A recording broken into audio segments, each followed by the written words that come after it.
Marinero danés. Cruje, cruje, viejo barco. Mientras crujes, aguantas. Bien hecho. Aquel oficial te mantiene firmemente en ello.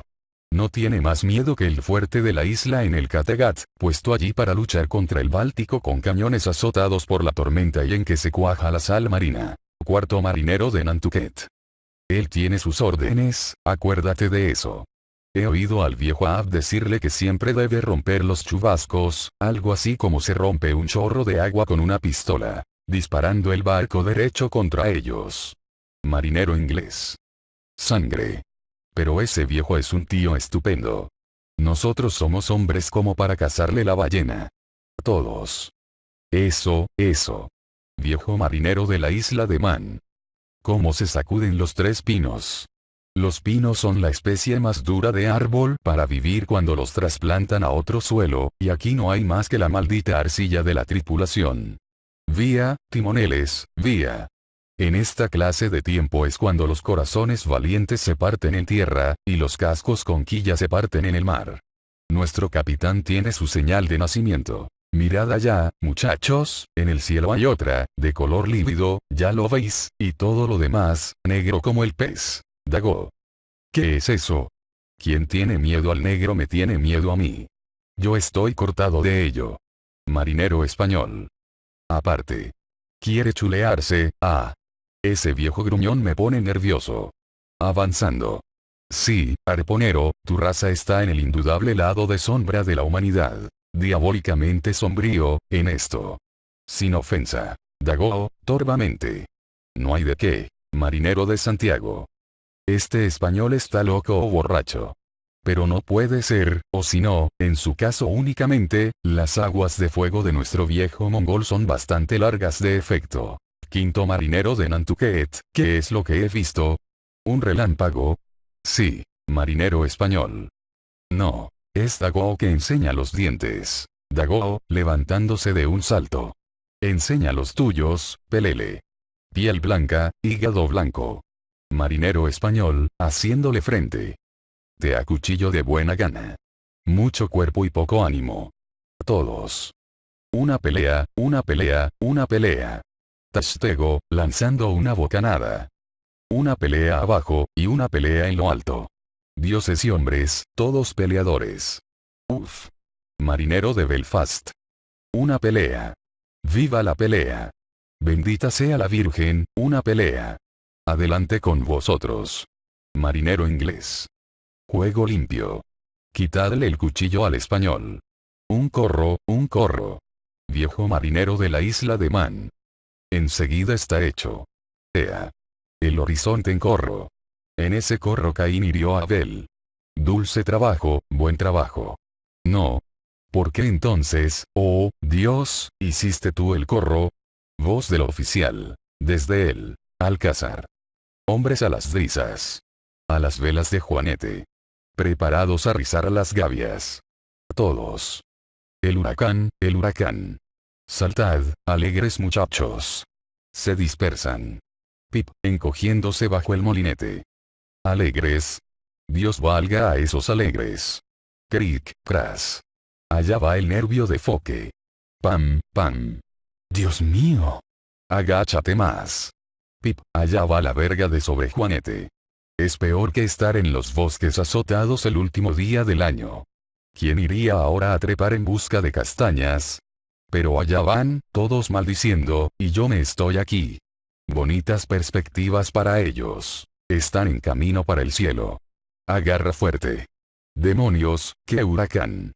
Pero esos muchachos están peor todavía. Esos son los chubascos blancos. Chubascos blancos. Ballena blanca. BRRR, BRRR. Aquí acabo de oírles toda su cháchara ahora mismo, y la ballena blanca, BRRR, BRRR. Pero han hablado de ella una vez, y solo esta tarde, y me hace tintinear todo entero como mi pandereta. Esa anaconda de viejo les hizo jurar que la cazarían. Ah, tú, gran dios blanco, que estás allá en lo alto, no sé dónde, en esa tiniebla, ten piedad de este muchachito negro de aquí abajo. Sálvale de todos los hombres que no tienen entrañas para sentir miedo. 41, Moby Dick. Yo, Ismael, era uno de esa tripulación. Mis gritos se habían elevado con los de los demás, mi juramento se había fundido con los suyos, y gritaba más fuerte y remachacaba y martillaba mi juramento aún más fuerte a causa del terror que había en mi alma. Había en mí un loco sentimiento místico de compenetración. El inextinguible agravio de Ahab parecía mío. Con ávidos oídos supe la historia de aquel monstruo asesino contra el cual habíamos prestado, yo y todos los demás, nuestros juramentos de violencia y venganza. Desde hacía algún tiempo, aunque solo a intervalos, aquella ballena blanca, solitaria y sin compañía, había sembrado el terror por esos mares sin civilizar, frecuentados sobre todo por los cazadores de cachalotes. Pero no todos aquellos sabían de su existencia. Solo unos pocos de ellos, en comparación, la habían visto conscientemente, mientras que era muy pequeño el número de los que hasta ahora le habían dado batalla realmente y a sabiendas. Pues, debido al gran número de buques balleneros, y al modo irregular como estaban dispersos por el entero círculo de las aguas, algunos de ellos extendiendo valientemente su búsqueda por latitudes solitarias, de tal manera que en un año entero o más no encontraban apenas un barco de cualquier clase que les contara noticias. Debido a la desmesurada duración de cada viaje, por su parte, y debido a la irregularidad de las líneas que procedían del puerto de salida. Debido a todas estas circunstancias, y otras más, directas o indirectas, se había retardado durante mucho tiempo la difusión, a través de la flota ballenera dispersa por el mundo entero, de las noticias especiales e individuales respecto a Moby Dick. Difícilmente cabía dudar de que varios barcos informaban haber encontrado, en tal o cual momento, o en tal o cual meridiano, un cachalote de extraordinaria magnitud y malignidad, el cual cetáceo, tras de causar gran daño a sus atacantes, se les había escapado por completo. Y para algunas mentes no era presunción ilícita, digo, que el cetáceo en cuestión no debía ser otro que Moby Dick. Con todo, dado que recientemente la pesquería de cachalotes se había señalado por diversos ejemplos nada infrecuentes de gran ferocidad, astucia y malicia en el monstruo atacado, ocurría así que los cazadores que por casualidad daban batalla ignorantemente a Moby Dick, quizás se contentaban en su mayor parte con atribuir el peculiar terror que producía, más bien, por decirlo así, a los peligros generales de la pesca del cachalote que a esa causa individual.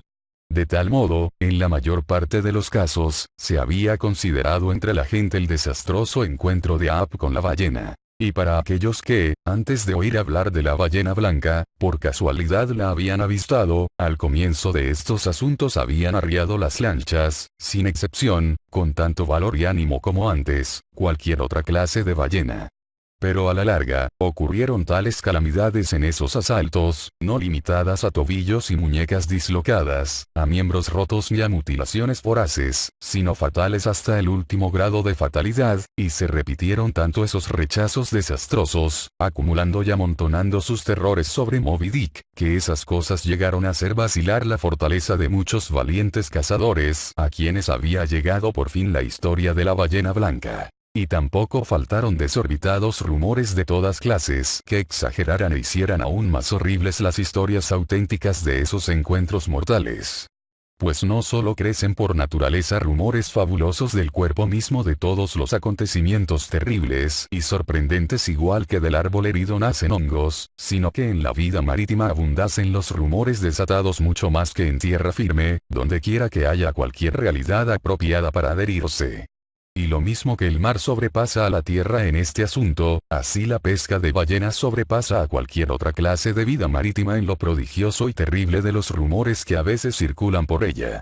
Pues no solo están sometidos también los balleneros, en su conjunto, a esa ignorancia, superstición hereditaria de todos los marineros, sino que, entre todos los marineros, ellos son en cualquier sentido los que más directamente entran en contacto con todo lo que haya de asombro y horrible en el mar. No solo observan cara a cara sus mayores maravillas, sino que, mano contra mandíbula, les dan batalla. Solo, en aguas tan remotas que aunque se naveguen 1000 millas y se pase ante 1000 costas, no se llega a ver una piedra de hogar tallada, ni nada hospitalario bajo esa parte del sol. En tales longitudes y latitudes, dedicado a una profesión como la suya, el ballenero está envuelto en influjos que tienden a preñar su fantasía de muchos poderosos engendros. No es extraño, pues, que tomando cada vez más volumen, solamente a fuerza de pasar por los más desiertos espacios de agua, los hinchados rumores sobre la ballena blanca acabaran por llevar consigo toda clase de alusiones morbosas y de semiformadas sugestiones fetales de poderes sobrenaturales, que al fin revistieron a Moby Dick de nuevos terrores que no procedían de nada que tuviera aspecto visible. De tal modo que, en muchos casos, acabó por producir tal pánico, que, de los cazadores que con esos rumores habían oído hablar de la ballena blanca, pocos estaban dispuestos a salir al encuentro de los peligros de su mandíbula. Pero también actuaban otros influjos, aún más vitalmente prácticos. Ni hasta los días presentes se ha extinguido, en las mentes de los balleneros en corporación, el prestigio original del cachalote, como temerosamente distinto de las demás especies de leviatanes. En nuestros días, hay algunos entre ellos, aunque de sobra inteligentes y valerosos para ofrecer batalla a la ballena de Groenlandia, o ballena franca, que quizá rehusarían, por inexperiencia profesional, o por incompetencia, o por timidez, un combate con el cachalote. En todo caso, hay muchos balleneros, especialmente entre las naciones pesqueras que no navegasen bajo pabellón americano, que nunca se han encontrado en hostilidades con el cachalote, y cuyo único conocimiento del leviatán se limita al innoble monstruo originalmente perseguido en el norte. Sentados en las escotillas, esos hombres escuchan con interés y terror pueril, como junto al fuego, los salvajes y extraños relatos de la pesca de la ballena en el sur. Y la preeminente enormidad del gran cachalote no es comprendida con más sentimientos en ningún otro sitio, sino a bordo de esas proas que navegan contra él. Y como si la realidad, ahora puesta a prueba, de su energía hubiera proyectado en tiempos anteriores su sombra sobre él, encontramos a algunos naturalistas librescos, Olasen y Povelson, que declaran que el cachalote no solo es el horror de todas las demás criaturas del mar, sino que también es tan increíblemente feroz que siempre tiene sed de sangre humana. Impresiones como estas, o semejantes, no se habían borrado ni aun en un tiempo tan reciente como el de Cuvier. Pues en su historia natural, el propio Varón afirma que, a la vista del cachalote, todos los peces, incluidos los tiburones, quedan abrumados por los más vivos terrores, y a menudo, en la precipitación de su fuga, se lanzan contra las rocas con tal violencia que se produce la muerte instantánea. Y de cualquier modo, como la experiencia general de la pesca de la ballena pueda enmendar informes como este, sin embargo, en algunas vicisitudes de su oficio los cazadores reviven en su mente esa creencia supersticiosa en todo su pleno terror, incluso en el punto de la sed de sangre de que habla Povelson. Así que, abrumados por los rumores y portentos que la envolvían, no pocos de los pescadores recordaban, en referencia a Moby Dick, los días primitivos de la pesca de cachalotes, cuando a menudo era difícil convencer a expertos cazadores de ballenas de Groenlandia para que se embarcaran en los peligros de esta nueva y osada campaña. Protestando dichos hombres que, aunque se podía perseguir con esperanzas a otros leviatanes, acosar y dirigir lanzas a una aparición como el cachalote no era cosa para hombres mortales, y que intentarlo sería inevitablemente ser despedazado en rápida eternidad. En este punto, hay algunos notables documentos que pueden ser consultados. Con todo, había algunos que, aun frente a tales cosas, estaban dispuestos a perseguir a Moby Dick, y un número aún mayor de quienes, habiendo tenido ocasión solamente de oír hablar de Moby Dick de modo distante y vago, sin los detalles específicos de una calamidad segura, y sin acompañamientos supersticiosos, eran lo bastante valientes como para no escapar de la batalla si se les presentaba. Una de las desorbitadas sugerencias a que se ha aludido entre las que acabaron por unirse a la ballena blanca en las mentes propensas a la superstición, era la convicción sobrenatural de que Moby Dick era ubicuo, y que se le había encontrado de hecho en latitudes opuestas en un mismo instante de tiempo. Y, por más crédulas que debían ser tales mentes, esa convicción no carecía por completo de algún leve vislumbre de probabilidad supersticiosa. Pues, así como no se han dado a conocer todavía los secretos de las corrientes de los mares, ni aun con las más eruditas investigaciones, igualmente, los ocultos caminos del cachalote bajo la superficie siguen siendo, en gran parte, inexplicables para sus perseguidores, y de vez en cuando han dado origen a las especulaciones más curiosas y contradictorias, sobre todo en cuanto a los misteriosos modos como, tras de sondear a gran profundidad, se desplaza con tan enorme rapidez a los puntos más distantes. Es cosa bien sabida, tanto de los barcos balleneros americanos como de los ingleses, y bien fundamentada en informes autorizados, hace años, por Scoresby, que se han capturado muy al norte del Pacífico algunas ballenas en cuyos cuerpos se han hallado puntas de arpones disparados en los mares de Groenlandia. Ni se puede contradecir que en algunos de esos ejemplos se ha declarado que el intervalo de tiempo entre los dos ataques no podía haber sido de muchos días. De aquí, por inducción, han creído algunos balleneros que el paso del noroeste, problema tan antiguo para el hombre, nunca ha sido problema para la ballena. De modo que aquí, en la real experiencia vivida de hombres vivos, narraciones fabulosas como los prodigios relatados antiguamente sobre la Sierra de la Estrella en Portugal, tierra adentro, junto a cuya cima se decía que había un lago en que salían flotando a la superficie restos de naves, y la aún más prodigiosa historia de la fuente de Aretusa, junto a Siracusa, cuyas aguas se creía que llegaban de Tierra Santa por un conducto subterráneo, quedaban plenamente alcanzadas por las realidades del ballenero, obligados a familiarizarse, pues, con prodigios tales como estos, y sabiendo que, después de repetidos asaltos intrépidos, la ballena blanca había escapado con vida, no puede sorprender mucho que algunos balleneros fueran aún más allá en sus supersticiones, declarando a Moby Dick no solo ubicuo, sino inmortal, pues la inmortalidad no es sino la ubicuidad en el tiempo, y que aunque se clavaran en sus costados selvas de lanzas, seguiría nadando sin recibir daño, o que si alguna vez se la llegaba a hacer verter densa sangre, el verla sería solo un espectral engaño, pues, una vez más, en olas sin enrojecer, a cientos de leguas, se volvería a observar su chorro impoluto. Pero, aun despojándolo de estas hipótesis sobrenaturales, había bastante en la figura terrenal y el carácter indiscutible del monstruo como para herir la imaginación con energía insólita. Pues no era tanto su extraordinario tamaño lo que le distinguía de los demás cachalotes, sino, como se manifestó en otro lugar, una peculiar frente blanca y con arrugas, y una alta joroba blanca en pirámide. Esos eran sus rasgos descollantes, los signos por los cuales, aun en los mares sin límites y sin mapas, revelaba su identidad a larga distancia a aquellos que la conocían. El resto de su cuerpo estaba tan surcado, manchado y jaspeado, en el mismo color de sudario, que, al fin, había ganado su denominación distintiva de ballena blanca, un nombre, desde luego, justificado a la letra por su aspecto vívido, al verla deslizarse a mediodía por un oscuro mar azul, dejando una estela en Vía Láctea, de espuma creemos salpicada de centelleos dorados. Y no era tanto su insólito tamaño, ni su sorprendente color, ni tampoco su deformada mandíbula inferior lo que revestía a la ballena de terror natural, cuanto esa inteligente malignidad sin ejemplo, que, según los informes detallados, había evidenciado una vez y otra en sus ataques. Más que nada, sus traidoras retiradas producían mayor consternación, quizá, que cualquier otra cosa.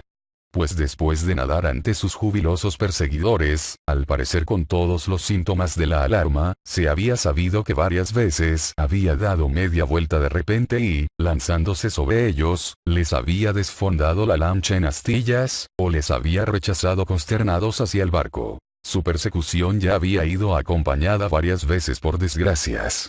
Pero aunque semejantes desastres, por poco que se hablase de ellos en tierra, no eran desacostumbrados en la pesca de ballenas, con todo, parecía tal la infernal premeditación de ferocidad de la ballena blanca, que cualquier mutilación o muerte que causara no se consideraba del todo como producida por un elemento sin inteligencia. Júzguese, entonces, a qué niveles de furia inflamada y consternada se verían impulsadas las mentes de sus más desesperados perseguidores, cuando, entre las astillas de las lanchas masticadas y los miembros, hundiéndose, de sus compañeros destrozados, salían a nado entre los blancos coágulos de la terrible cólera de la ballena, para hallarse bajo la exasperante serenidad de la luz del sol, que seguía sonriendo, como ante un nacimiento o una boda. Con sus 3 lanchas desfondadas en torno a él, y los remos y los marineros absorbidos por los remolinos, un capitán, agarrando de su proa rota el cuchillo de la estacha, se había lanzado contra la ballena, como un duelista de Arkansas contra su enemigo, tratando ciegamente de alcanzar con su hoja de 6 pulgadas la vida de la ballena, que quedaba a la profundidad de una brasa.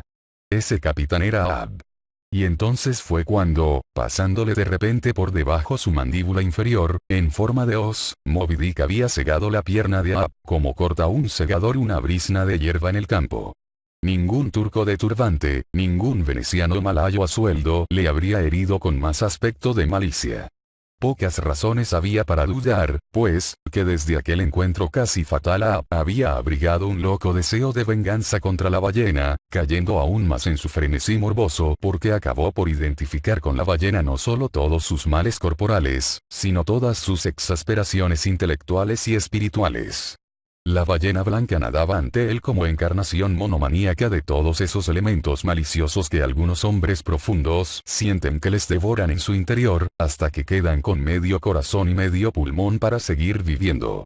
Esa intangible malignidad que ha existido desde el comienzo, a cuyo dominio los cristianos modernos atribuyen la mitad de los mundos, y que los ancianos sofitas de Oriente reverenciaban en su diabólica estatua, Ahab no se prosternó para adorarla, como ellos, sino que, trasladando en delirio su idea a la ballena blanca, se lanzó contra ella, aunque tan mutilado. Todo lo que más enloquece y atormenta, todo lo que remueve la es de las cosas, toda verdad que contiene malicia, todo lo que resquebraja los nervios y endurece el cerebro, todos los sutiles demonismos de vida y pensamiento, todos los males, para el demente Ahab, estaban personificados visiblemente, y se podían alcanzar prácticamente en Moby Dick. Sobre la blanca joroba de la ballena amontonaba la suma universal del odio y la cólera que había sentado toda su raza desde Adán para acá, y luego, como si su pecho fuera un mortero, le disparaba encima la ardiente granada de su corazón. No es probable que esta monomanía suya surgiera instantáneamente en el momento preciso de su desmembración corporal. Entonces, al dispararse hacia el monstruo, cuchillo en mano, no había hecho más que dar rienda suelta a una repentina y apasionada animosidad corporal. Y cuando recibió el golpe que le desgarró, probablemente solo sintió la angustiosa laceración física, pero nada más. Sin embargo, obligado por ese choque a volver a puerto, y, durante largos meses, de muchos días y semanas, tendido a Ahab con su angustia en la misma hamaca, y doblando en pleno invierno aquel temible y ululante cabo patagónico, fue entonces cuando su cuerpo roto y su alma herida sangraron uno en otro, y al entremezclarse le volvieron loco. Que fue solo entonces, en el viaje de vuelta, tras el encuentro, cuando le invadió su monomanía definitiva, parece comprobado por el hecho de que, en algunos periodos de la travesía, estuvo loco furioso y aunque desprovisto de una pierna, quedaba aún tanta fuerza vital en su pecho egipcio, intensificada además por su delirio, que sus oficiales se vieron obligados a atarle fuerte allí mismo, mientras navegaba, furioso, en su hamaca. En su camisa de fuerza, se mecía al loco balanceo de las galernas. Y cuando, al llegar a latitudes más soportables, el barco, extendiendo levemente las alas, atravesó los trópicos tranquilos, y, según todas las apariencias, el delirio del viejo parecía haber quedado atrás, con las marejadas del Cabo de Hornos, y salió de su oscura madriguera a tomar la luz bendita y el aire. Aún entonces, al presentar ese rostro firme y concentrado, aunque pálido, y dar otra vez sus órdenes tranquilas, mientras sus oficiales daban gracias a Dios de que ya había pasado la terrible locura, aún entonces, Ahab, en su intimidad escondida, seguía siendo un loco furioso. La locura humana es a menudo una cosa astuta y felina.